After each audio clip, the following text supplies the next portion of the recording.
Bonjour les graphes, ravi de vous retrouver pour cette nouvelle vidéo action. On va regarder les actions, donc n'hésitez pas à regarder la partie 1 qui est sur l'aspect indice macro.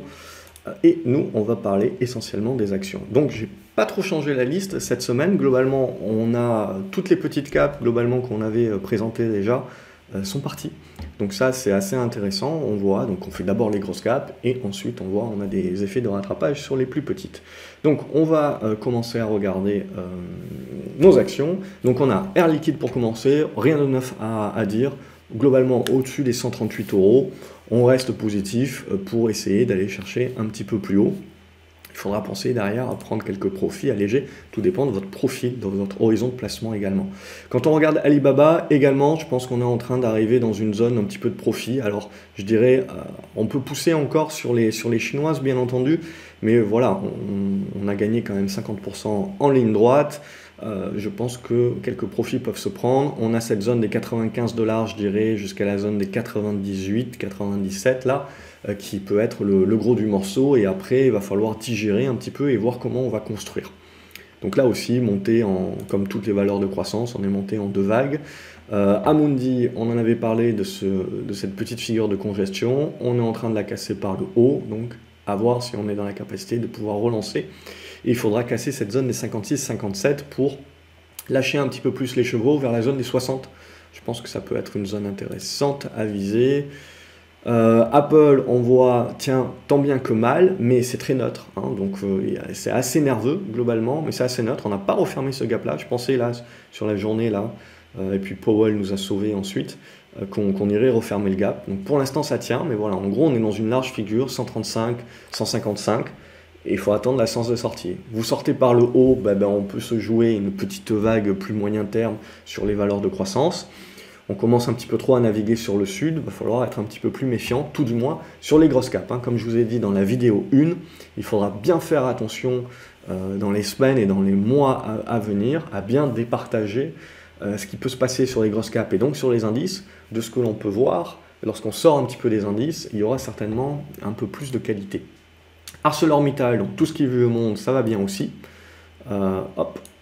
Donc on est en train de continuer de construire sur la zone de résistance, donc passera pas, c'est la question, mais globalement je pense qu'on va rester positif au-dessus des 24 €. Hein. Ça reste des constructions qui sont assez saines. Au niveau de ASM, même chose, on arrive à déborder cette oblique là, donc on a une bonne qualité. Mais hop, il va falloir essayer de déborder cette résistance horizontale ensuite. Sinon, ça reste globalement positif, je dirais au-dessus des 250 €. Tant que vous restez au-dessus de ces niveaux-là, on va rester positif sur la suite. Mais il faudra réussir à déborder ça avant de commencer à pouvoir parler de retournement. Donc encore du boulot, je dirais, sur les 280 à 300 € à 290. C'est la zone vraiment à franchir pour pouvoir commencer à se dire on construit le renouveau. Voilà. Bon, après, je vous renvoie à la partie 1 de la vidéo sur l'aspect valeur de croissance, valeur cyclique, qui sera important pour l'année 2023 à jouer. Atos, ça continue d'être assez erratique, mais ma foi, ça tient, c'est quand même déjà pas mal. Mais on le voit, on n'arrive pas pour l'instant à relancer la dynamique, tant qu'on ne dépassera pas cette zone des 10,70, 10,80. Ça reste vraiment la zone à franchir pour se dire que tiens, on peut relancer cette zone, reconstruire et essayer d'aller chercher toujours cette zone aux alentours des 12 à 12,30. Évidemment, si on casse cette zone des 9,90 et a fortiori, on repasse sous cette zone des 9,60, 9,50, je serais tenté de dire, ça sera un petit peu moins jojo et on remettra un petit peu en cause le mouvement qu'on a mis en place là depuis cet été, globalement, depuis la fin de cet été. Mais pour l'instant, nous n'y sommes pas encore, donc importance de dépasser ces 10,80 € assez rapidement quand même pour ne pas faire douter.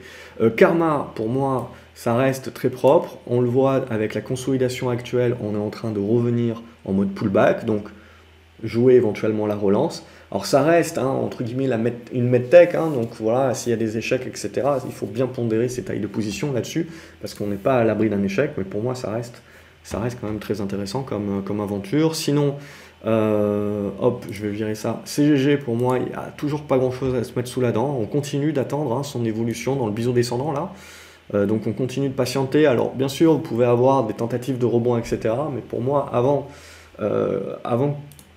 que ça m'intéresse vraiment, il faudrait, je laisse faire le rebond, tant pis, je le loupe. Et c'est sur le pullback, si on arrive à tenir les supports, que là je me dirais, tiens, il y a une congestion à jouer, et du coup un marché qui veut potentiellement jouer l'amélioration de l'activité en 2023. Tant que ce n'est pas le cas, je ne joue pas, on navigue un petit peu sur les supports, certains voudront faire des allers et retours sur cette base de support pour jouer le rebond, c'est tout à fait possible, mais c'est voilà, en mode trading. Claranova également s'est réveillé, enfin, donc on avait eu, je pense qu'on avait parlé déjà la semaine dernière, donc on a eu la poussée, on a la conso, on a tenté la deuxième poussée ici sur une oblique qui, je ne sais pas comment je l'ai tracée celle-là, mais elle sort un petit peu de nulle part, mais voilà, l'idée c'est la même chose, toujours tenter de déborder les 2,80 €, 2,90 €, ça sera le gros morceau à déborder pour commencer à souffler un petit peu, se dire qu'on est en train de faire la fin d'hémorragie sur la tendance baissière et en train petit à petit de construire éventuellement un retournement qui devra revenir au minimum au-dessus des 3,40 €. Je partirai du principe pour avant qu'on puisse en parler de retournement. Core mining, donc tout ce qui est minière, etc., c'est pas la plus qualitative graphiquement parlant, fondamentalement parlant non plus d'ailleurs. Mais pour l'instant, voilà, on continue de graviter dans cette zone-là. Ça reste toujours les 3,70 $, à déborder.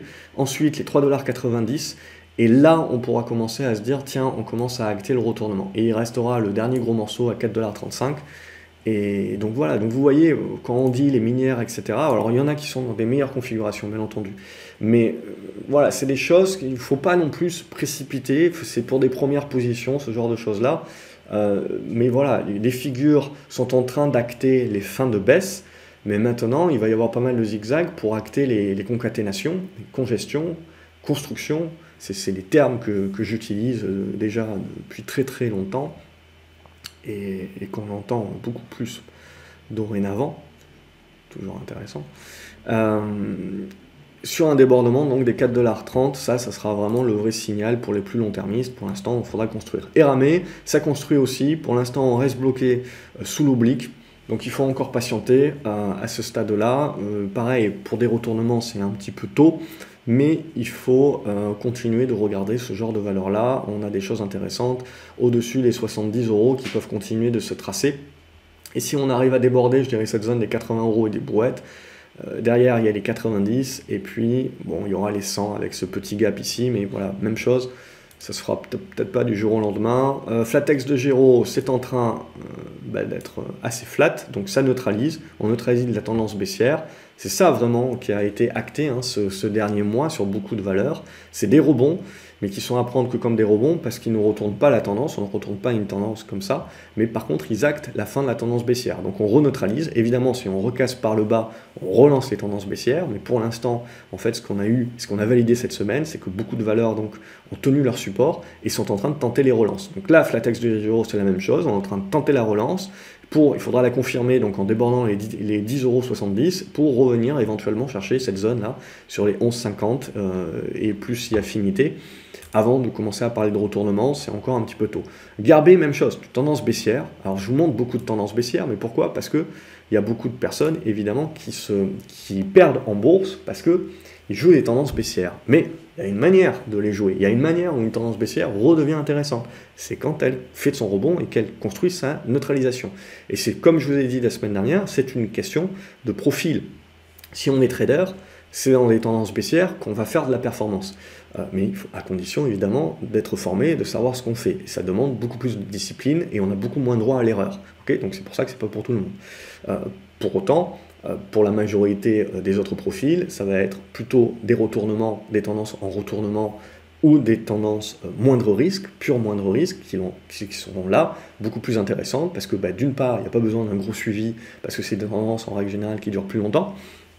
On gagne potentiellement moins en termes de pourcentage sur un laps de temps de la position, bien entendu, mais c'est beaucoup plus graduel et c'est moins stressant globalement, et donc ça c'est pour d'autres types de profils.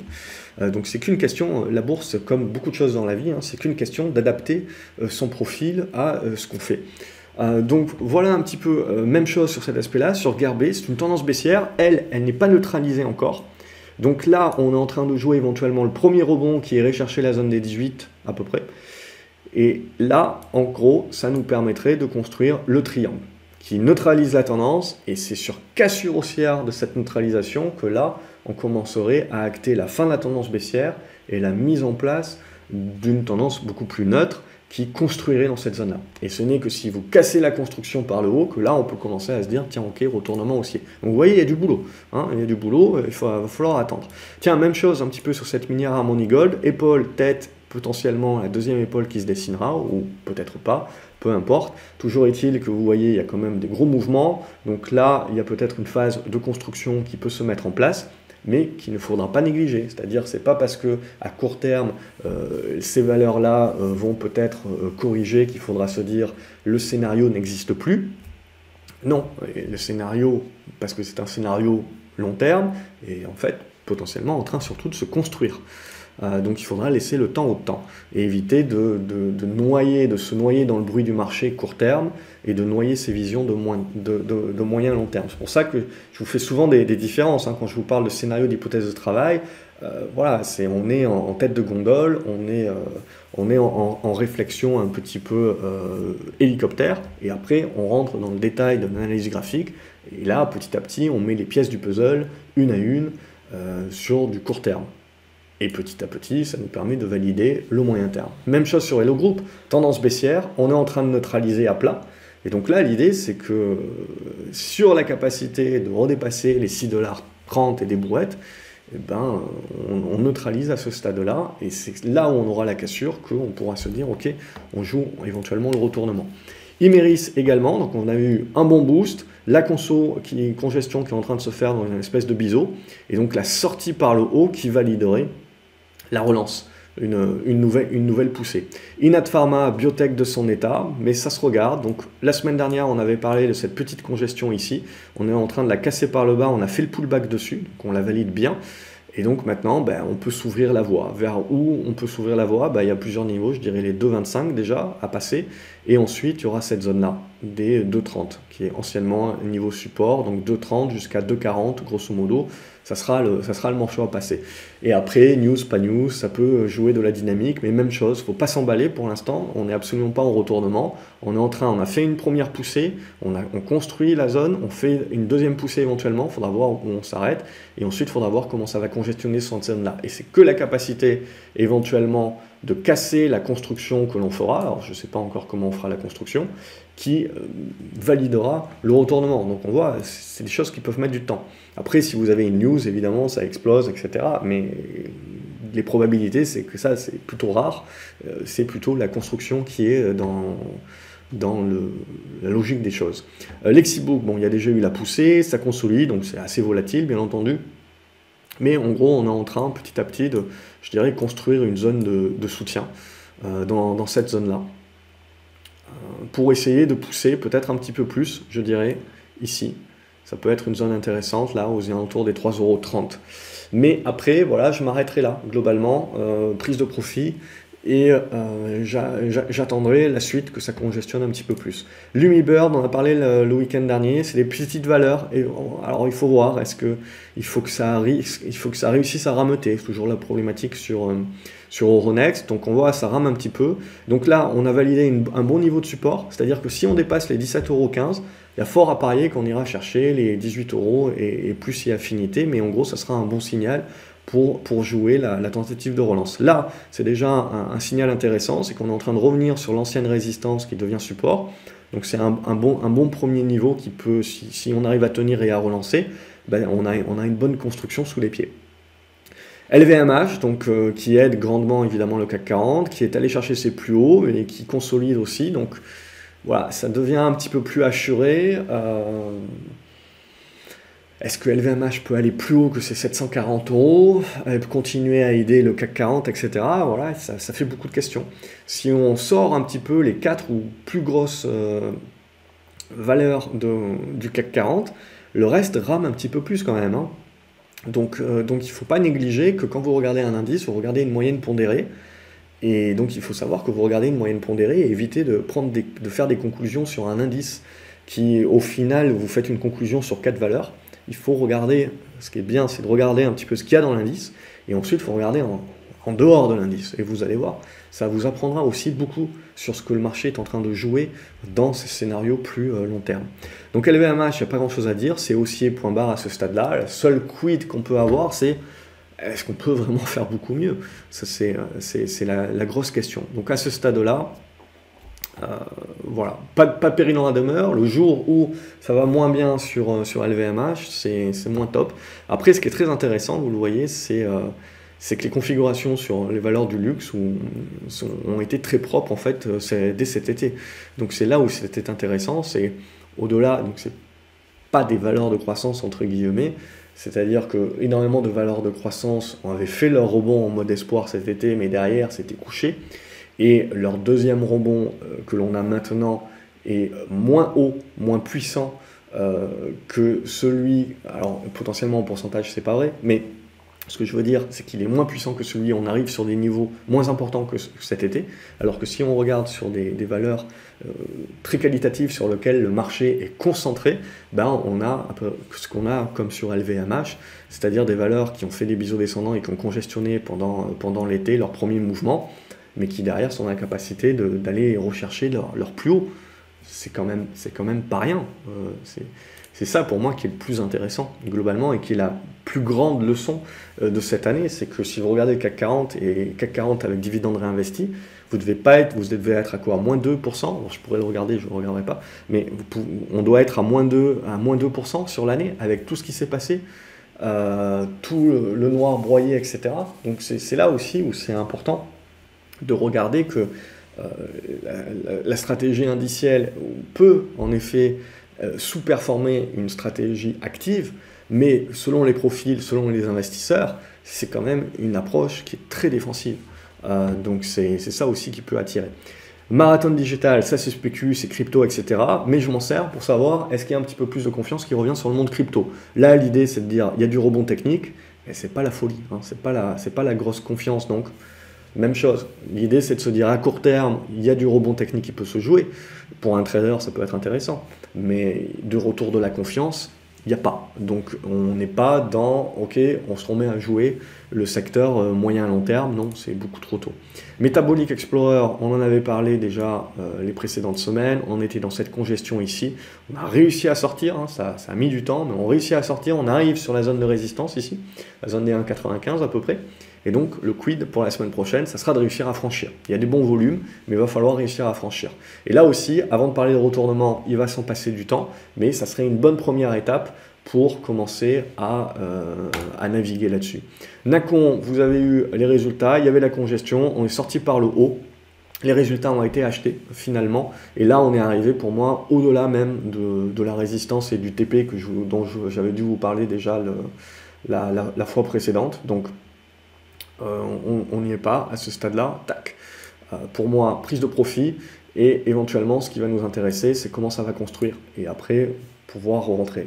Les volumes sont quand même pas anodins, donc ce qui sera très intéressant, c'est si vous avez des replis sur la zone des 2,50, 2,40, ça peut être des zones intéressantes pour jouer le deuxième effet qui se coule globalement, parce que on est très étendu au niveau de la congestion. Nanobiotics, là ça part toujours pas, il faudra une news globalement, mais ça se regarde pour les spéculateurs d'entre vous, sur un débordement des 4 euros, ça peut donner quelque chose. Neoen, on consolide à plat, à ce stade-là, je dirais 35-36 euros en support. Novacite, Biocinex et compagnie, Alers également, c'est pas mal revenu sur les valeurs Covid, même si Eurobio scientifique, on peut pas la cataloguer de Covid. Mais sinon, on a une bonne congestion qui est en train de se mettre en place, il y a eu des bons volumes. Moi, ce genre de choses-là, je pars du principe que ce n'était pas un coup d'épée dans l'eau, en mode rebond technique, je pars du principe qu'il y a une seconde vague à jouer vers la zone des 1 euro. Octernal Therapeutics, c'est une biotech également US. Elle était un peu mieux, elle est un peu moins bien. Il n'y a toujours pas assez de volume. C'est la grosse problématique. S'il n'y a pas de news, il n'y a pas de volume là-dessus. Donc c'est inintéressant globalement, surtout aux US. Il faut qu'il y ait des volumes. Donc en gros, le seul truc qui pourrait dynamiser un petit peu la valeur, c'est de repasser au-dessus des 1 $. Et là, à la limite, à ce moment-là, on se remettrait dans des perspectives intéressantes. PayPal se fait un petit peu casser les doigts. Je dirais 73. Hein. Ce qui va m'intéresser, c'est qu'on se dise qu'on est en train de construire. Et pour construire, on va se dire, on construit une oblique. Mais globalement, là pour l'instant, donc je la laisse. J'ai une position là-dessus, où je suis en moins-value. Mais j'accumule pas.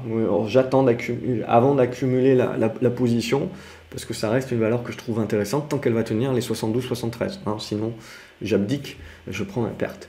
Mais sinon, voilà, je lui laisse encore là, pour l'instant, tant qu'elle ne me prouve pas réagir, je ne rentre pas, ou sinon, dans le pire des cas, la zone est 73, 73-74 risque de m'intéresser pour jouer la relance. Et si la relance ne se fait pas, évidemment, scénario caduc, on sort.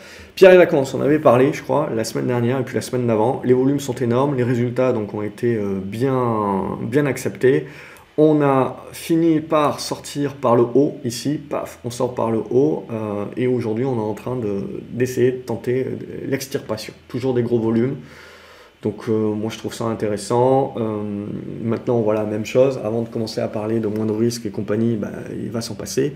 Ce qu'on peut jouer évidemment c'est la zone de gap, ça serait le premier niveau. Quandiant également, ça se construit plutôt pas mal. Donc on avait une tentative de poussée, on réintègre. Et derrière, ce qui nous intéresse, c'est la deuxième poussée maintenant. Donc redéborder les 15, essayer d'aller chercher les 15,70, 15,80, ça peut être une première zone. Voilà, même chose, là aussi, on est en mode rebond à ce stade-là, et ensuite, il faudra une congestion avant de commencer à pouvoir parler de retournement, etc. Donc, il ne faut pas mettre la charrue avant les bœufs.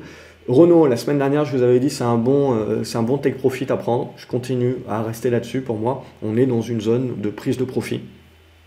Alors, je ne dis pas que ça ne peut pas monter plus haut. Je dis que c'est suivant votre profil, etc., c'est une bonne prise de profit. Mais voilà, pour un investisseur long terme, évidemment, il va me dire, bah, je ne prends pas mes profits parce que je pense que ça va monter beaucoup plus haut. Très bien, pas de souci. C'est dans une gestion plus active que je propose ça. J'allège éventuellement parce que si je reviens sur les 30 à 31 euros pour X raisons, bah, j'ai envie de réaccumuler. Et pour moi, cette zone des 30-31 euros, c'est vraiment le gros pivot moyen terme. Dorénavant, au-dessus de cette zone-là, Renault est en train de retourner sa tendance à la hausse, mais il ne faut pas croire que ça se fait d'un coup d'un seul.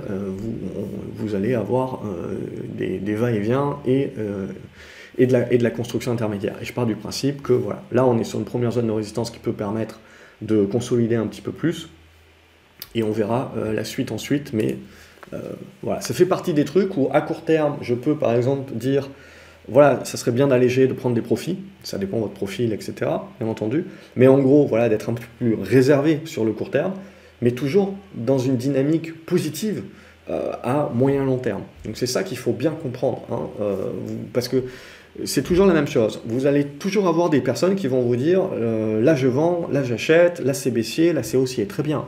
Mais c'est quoi ton horizon de temps? C'est quoi ton horizon de placement? Parce que tu peux très bien m'expliquer que Renault, tu es positif à long terme, ok, très bien, et donc tu ne vas pas vendre sur le niveau actuel. Ça s'entend, et tu as potentiellement raison. Hein. Mais ce qui est important de se dire, c'est si on a un profil plus court terme, c'est voilà, je sais que je vais prendre un petit peu des profits, parce que je sais qu'il va y avoir éventuellement une reprise de souffle, etc.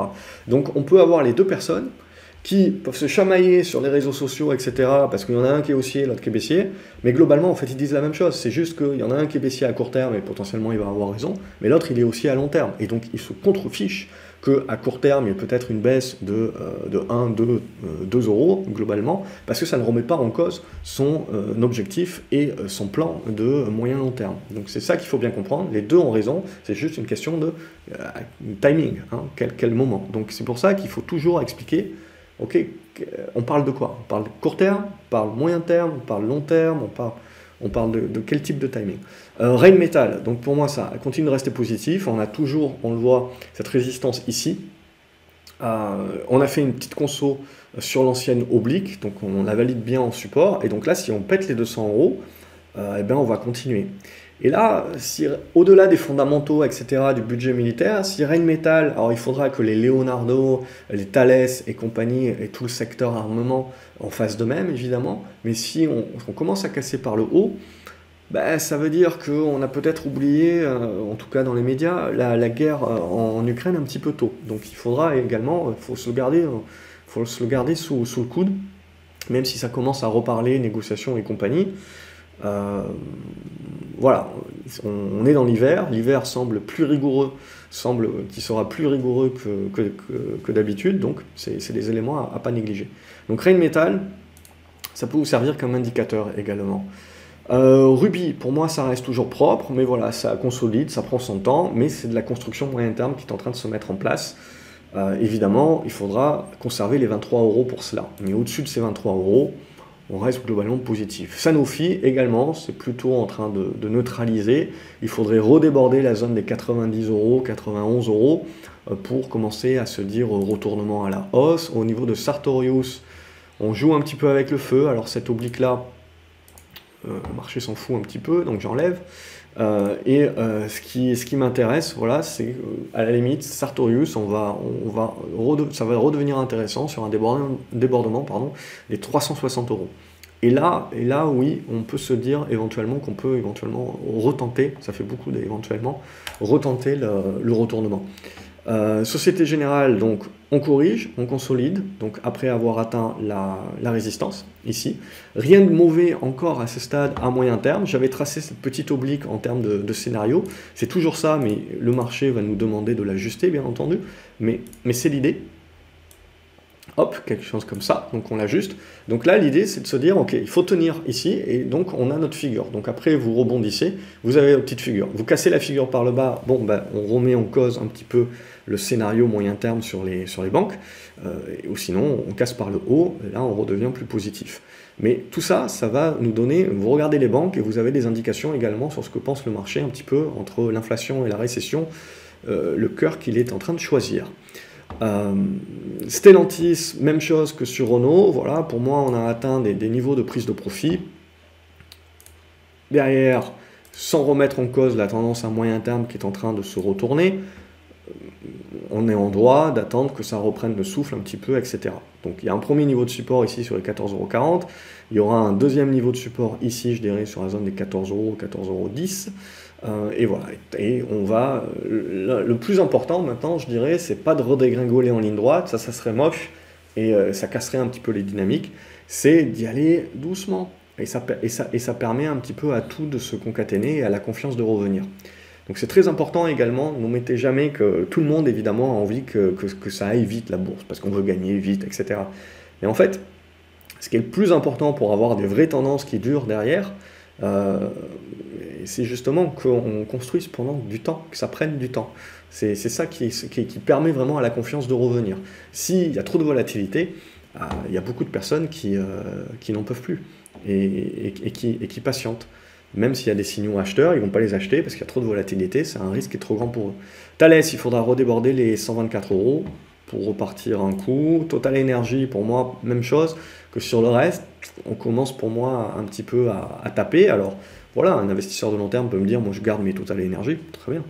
Mais à court terme, on arrive sur une résistance pour moi, donc éventuellement une reprise un petit peu de souffle. Donc c'est pour ça quand on voit un petit peu les gros cadors du CAC 40, la plupart d'entre eux sont sous résistance, ont besoin peut-être de souffler, alors peut-être qu'on fera que des reprises de souffle un petit peu en mode à plat, etc. C'est tout à fait possible. Mais voilà, c'est l'idée de se dire qu'à un moment donné, quand on regarde les indices un peu plus capés cycliques, on a beaucoup de monde sous résistance et potentiellement, voilà, on est en droit d'attendre une reprise de souffle. En tout cas, ça serait sain. Et on voit donc plutôt la deuxième jambe se faire sur un rattrapage sur les valeurs de croissance. Donc voilà, Total évidemment, c'est toujours haussier. Il y a des gros supports, hein, pour moi, cette zone des 55 € déjà, c'est un premier niveau. Et à court terme, il y a cette petite oblique là sur la zone des 57. Tant qu'on est au-dessus, on ne peut pas parler de conso, si ce n'est de la conso à plat. Mais c'est tout. Trigano également, c'est très propre. On est en train d'aller vers l'objectif des 130 €. Et je dirais qu'on peut aller chercher les 140 éventuellement. Et après, là aussi, je pense qu'il faudra reprendre un petit peu de souffle. Ubisoft, enfin, c'est en train de se réveiller un petit peu. Alors, c'était pas la tendance la plus qualitative du monde, donc c'est pour ça que ça prend toujours du temps. Voilà, et on peut commencer peut-être à construire un petit peu les figures qui permettent de neutraliser la tendance baissière. Donc, on redevient neutre au-dessus des 27 €. Et maintenant, le gros du boulot, ça sera de passer cette zone des 28,60 €. Et en passant cette zone des 28,60, ben on pourra essayer d'aller chercher les 30 à 31 € jusqu'à 31,80 là, qui reste ma zone d'objectif. Mais voilà, il faut s'attendre sur des tendances baissières comme ça, qui sont un petit peu en mode rattrapage, à ce que ce soit plus assuré, plus erratique. Voilà, c'est normal. Vous prenez des positions sur des valeurs qui ont été un peu plus maltraitées. Donc la confiance est plus longue à revenir. Donc c'est normal que ça soit un peu plus erratique que des valeurs qui sont déjà dans des bons retournements, avec du volume, avec du monde déjà depuis un mois. Donc là, les tendances vont maturer beaucoup plus facilement, beaucoup plus rapidement, parce que le flux a un avantage haussier. Là, il y a encore beaucoup de monde qui hésite, etc. Donc ça s'améliore. Mais il ne faut pas croire que voilà, vous avez tué l'ours, quoi. Valourec, ça s'est bien tenu, hein, par 2 fois, on a tenu la zone des 10 euros, donc c'est positif, et on revient au-dessus de la zone des 10,80. Donc au-dessus de cette zone-là, des 10 à 10,30 je dirais, et puis les 10,80 à plus court terme, on est positif, mais voilà, même chose, il faudra dépasser les 12 euros pour commencer à valider au retournement plus long terme, et à se dire que le marché veut jouer ce type de valeur-là pour 2023. Verimatrix, même chose, grosse tendance baissière, donc on a la congestion qui se met en place ici, tac tac tac, la figure, et aujourd'hui on casse, avec du bon volume, on est en train de casser, donc on est en train de revenir sur une première zone de résistance qui est aux alentours des 68, là, à 69, et si on veut vraiment pousser, alors on ne sait jamais, hein, soit on va consolider, pousser plus tard, soit on va pousser directement, mais après il y a cette zone, pour moi, une zone entre les 72 et 74 centimes d'euros, et après il faudra accepter que le marché ne va pas se retourner comme une crêpe et il va falloir construire et congestionner cette zone-là. Donc pour moi, c'est un premier gros rebond qui demandera de la construction, de la congestion derrière, avant qu'on puisse commencer à se dire, ok, à moyen terme, Verimatrix, c'est en train de retourner sa tendance. Pour l'instant, on a neutralisé la baisse, on est en train de faire le rebond, et après il faudra voir et analyser la construction. Au niveau de Visiomed, même chose, on a une construction qui est en train de se faire avec ce pivot-là sur les 48 centimes d'euros qu'il faudra franchir pour essayer d'aller rechercher les plus hauts. Et ce support aux alentours des 40 centimes d'euros, donc si on le casse par le bas, il faudra accepter qu'il y ait une correction un petit peu plus forte dans l'histoire, mais ça reste une tendance de fond haussière à ce stade-là. Et Worldline, pour l'instant, qui reste dans la figure, hein, assurée ici, là. Donc grosse figure toujours, pour l'instant, qui n'arrive pas à passer la résistance. Donc tant que ce n'est pas le cas, vous n'avez pas le déploiement du retournement qui se met en place, donc dépasser au minimum les 47 euros, 48 euros, et a fortiori ne pas franchir en baisse cette zone des 41 euros, parce que en ce moment-là, on remet à plus tard le truc où ça demandera un peu plus de construction de maturité, et pendant ce temps-là, votre capital est un petit peu dormant. Donc ça aussi, voilà, c'est important selon les profils. On a plus ou moins d'acceptance sur le capital dormant et il ne faut pas sous-estimer justement la perte d'opportunité que l'on a si on laisse dormir le capital selon son profil. Si on est actif ou plus passif, la question se pose moins, mais ça se pose quand même.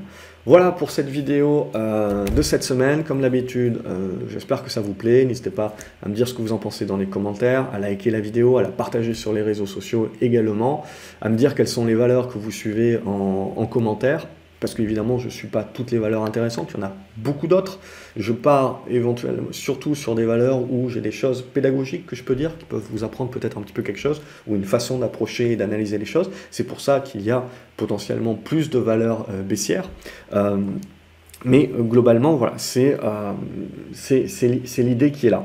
Je vous souhaite un excellent week-end, n'hésitez pas à vous abonner à la chaîne, n'hésitez pas à aller voir si ce n'est pas le cas, la partie 1, la partie macro également, parce que ça fait partie des piliers, hein. Pour moi c'est 3 piliers la bourse, c'est de l'analyse fonda macro pour avoir une vue d'ensemble et être préparé à tout, à l'inattendu.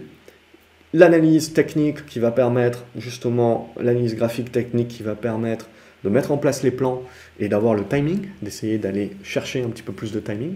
Et puis le troisième point, c'est si c'est pour votre ego, l'ego fondamental et l'ego technique, et ben, c'est la gestion du risque, c'est la gestion de taille de position.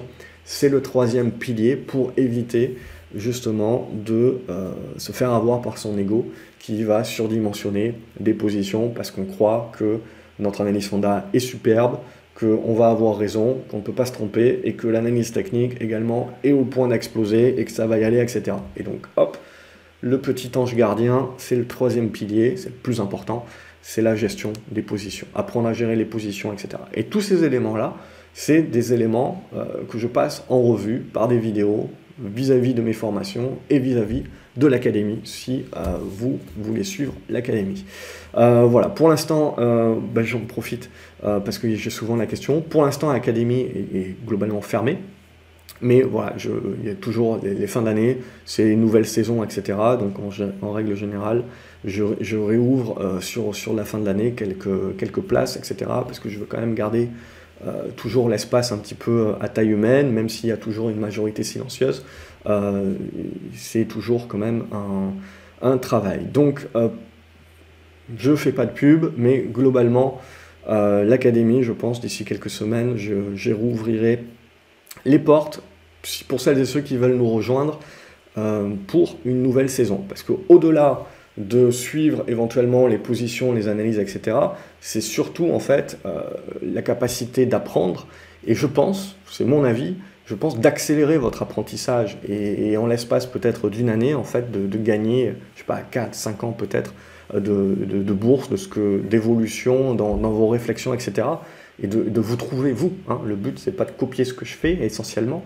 Le but, c'est de vous trouver vous, parce que c'est ça vraiment qui va vous faire gagner à long terme. C'est une fois que vous avez compris et que donc vous êtes en mesure de vous comprendre vous et de comprendre ce qui marche pour vous et donc de tendre vers un optimum de faire plus de ce qui marche pour vous et moins de ce qui ne marche pas pour vous. Ce n'est que ça. La bourse, ce n'est que ça pour moi l'essentiel pour devenir durablement, entre guillemets, gagnant. Voilà. Une nouvelle fois, un excellent week-end à vous et à la prochaine vidéo. Salut les graphes.